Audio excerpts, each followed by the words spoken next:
is Dana Loesch, the NRA's national spokesperson. Dana, before we start, I just do want to once again tell you how much we all appreciated you coming to the CNN town hall. We know you didn't have to do that, and we just appreciate you accepting that invitation and being there for that really important conversation. Well, Allison, thank you for having me this morning. And I went to that. I knew it wasn't going to be easy, and I went because I wanted to offer solutions. And I'm also outraged about all of this. I mean, I'm also a parent, and I'm very concerned with the way that protocol when conducting the red flag checks and processing all of that. I'm concerned about all of that, and that's why I want to get to the bottom of it. I want to offer solutions, and I want to see how we can partner together to stop it. Okay. So that's why I showed up, and that's why I wanted to hear. Okay, great. So let's get to that. Let's just start with the soundbite that we just played of you at CPAC. You say many in the media love mass shootings. You guys love it. You love the ratings. Crying white mothers are ratings gold to you. So, Dana, why would you make a statement like that? Because it's true. You Allison, think we love many, mass shootings? Well, I said many. I said many, not all. But I do think that the way that the network and I do think that many in the media do because they like the ratings aspect of it. No. And that's true because it's wall-to-wall coverage. They put the murderer's face up on loop on televisions all across America more than they discuss even the victims or survivors. Hey, listen. That individual's name has been mentioned and is still mentioned on your network. And Allison, I want to say something too really quickly. I think Jake Tapper did an admirable job. I think he ultimately lost control. I have a lot of respect for Jake. I think it was a tough spot that he was in also. But I do think that maybe perhaps the way that the network was hosting this discussion, it didn't seem that the network perhaps intended for it to be geared towards discussing solutions, which I get it. Emotions are high and it's awful. I mean, it's not even barely been a week ago. But I really want to have that discussion as to what we can do to stop this in the future. That's why we had the town hall. So listen, that's why we had lawmakers there so that the kids could pose questions directly to them. But Dana, it's just malicious, actually, that you would say that. I don't know anybody in the media who likes mass shootings. You're wrong on every single level. We pray that there's never another one. And the idea of them being ratings gold. Hold on, Dana, let me answer this. I have to. You just made a malicious statement, and I have to respond. Guess what? They're not ratings gold because Americans have reached saturation level. They're so sick of it. It's so heartbreaking that they actually often turn away. And we still have the conversation trying to find solutions. You're saying that, though, it's malicious. You're saying that it's malicious, but yet on your network, you've allowed accusations against me and millions of law-abiding Americans and to be indicted as child murderers. I've watched you, Allison, on your program at this very time slot. And you've allowed that to stand uncorrected on your network. You've allowed it to stand uncorrected on your network. That's if you want to have a discussion of maliciousness. It's not true. But I don't want to get here, Allison, though, to go back and forth with you. It is true. We have to be fact-based. No, you've allowed the accusations to stand, Allison. Please follow what I'm saying. You've allowed the accusations to stand. I don't believe you, and I don't believe you. You've done nothing to correct that.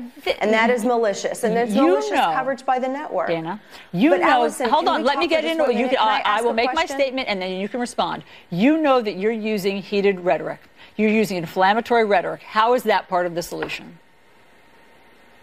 Inflammatory rhetoric, again, you've allowed millions of law-abiding Americans to be impugned and indicted as child murderers. Used that inflammatory rhetoric. Fine. Why did you use it at CPAC? Why are you doing that?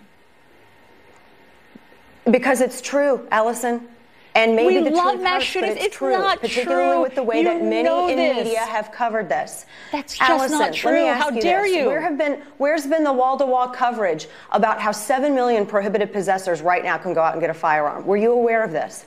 Did you know that 7 million prohibited possessors right now can go out and get a firearm, including those who have been adjudicated mentally unfit? Yeah.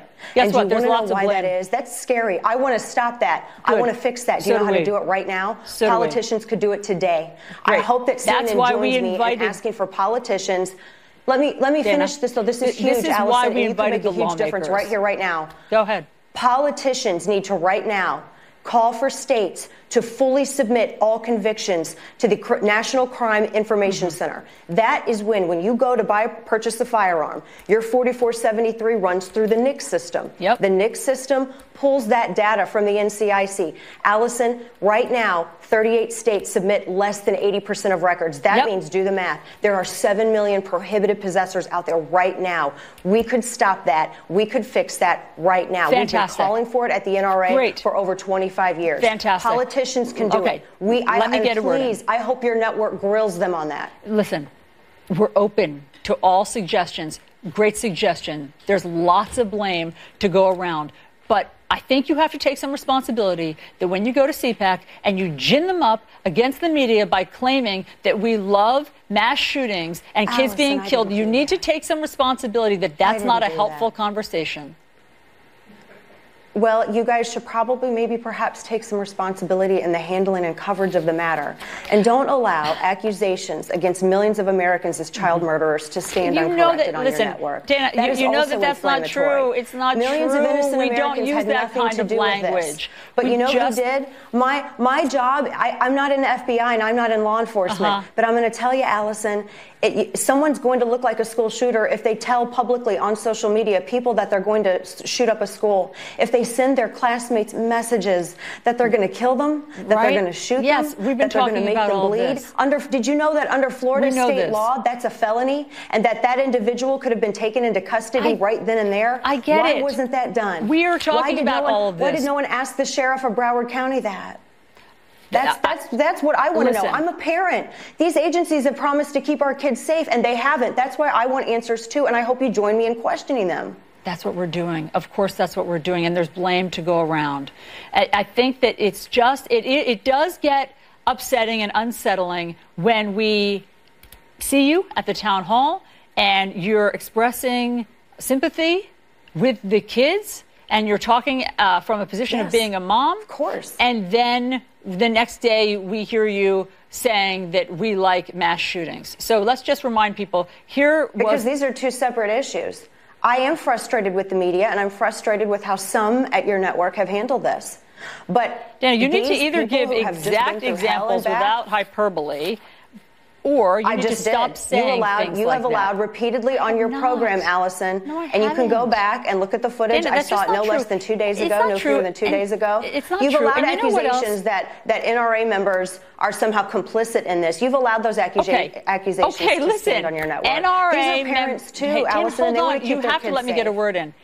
The NRA does bear some responsibility in terms of fixing this solution. They do need to come to the table. No, we absolutely do not. Of course you do. We're parents too. And we want to be able to make sure that our kids are also kept You have a stake in this, and you have to come up with solutions. And you can say, it's not our responsibility to have to look into background checks. I have many more if you want to hear them. But you're also saying that you don't, it's so interesting that you guys want to talk about all sorts of things. You talk about the mistakes at the FBI. You're happy to talk about mental health. But when it comes to gun violence, you don't want to talk about guns.